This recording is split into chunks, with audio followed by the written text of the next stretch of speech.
People every day are trying to find new ways to help improve the environment.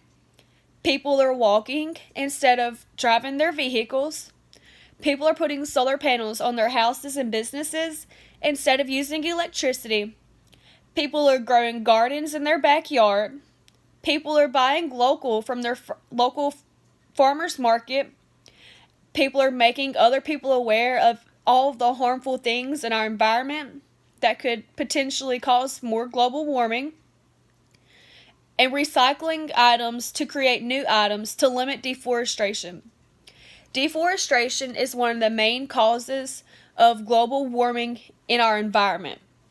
A way to help limit deforestation is every time you use a piece of paper or a brown paper bag or any type of cardboard, recycle it. That limits the amount of trees that need to be cut down to make new products. Also, when you recycle, manufacturers use less energy using recycled products than using raw materials. It also reduces the amount of landfills, harmful chemicals, and greenhouse chemicals released from the trash. Every time you go and get a cup of coffee, that styrofoam cup you have your coffee in, when it goes into a landfill, it leaks chemicals into the soil that makes it harmful for grass and plants and animals. It makes it harmful for grass and plants to grow, makes it harmful for animals to eat it, and then it also pollutes our water, our natural groundwater. When you recycle, it also helps create jobs for the recycling industry in the United States. EPA released a study in 2016 with an update for the National Recycling Economic Information Study. This study shows the jobs, wages, and taxes revenues attributed to recycling.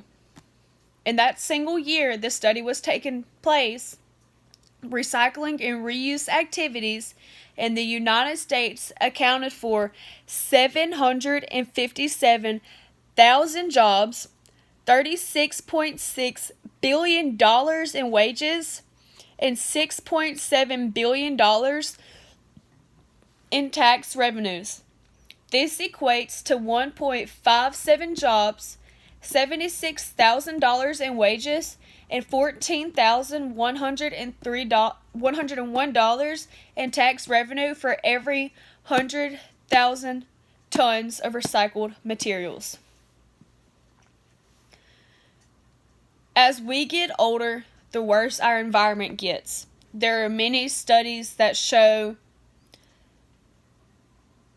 that the more we populate, the worse our environment gets. The need for more population is not needed. It takes up so much space, which also is a factor of deforestation. People cutting down trees to build a new shopping center, that's not needed. We have got to learn how to protect the environment if we want our kids to have a good life. When I grew up, where I grew up, I was completely surrounded by trees. Now, because of deforestation and the need for more trees to make paper, I have no trees around me. I used to grow up climbing trees and building tree houses in the trees, and now I can't do that. My younger siblings can't do that. And one day, my kids might not be able to do that. I don't want my kids to grow up in a harmful environment. We need to make a change in our recycling. So start by not taking your vehicle so many places. Grow a garden in your backyard. Recycle your trash. When you go to the store, buy recycled products. It has a little green label that has 3 arrows on it that are pointing towards each other. Buy those products. Get solar panels on your house. There are so many ways to help the environment, and we really need to start now before it is too late.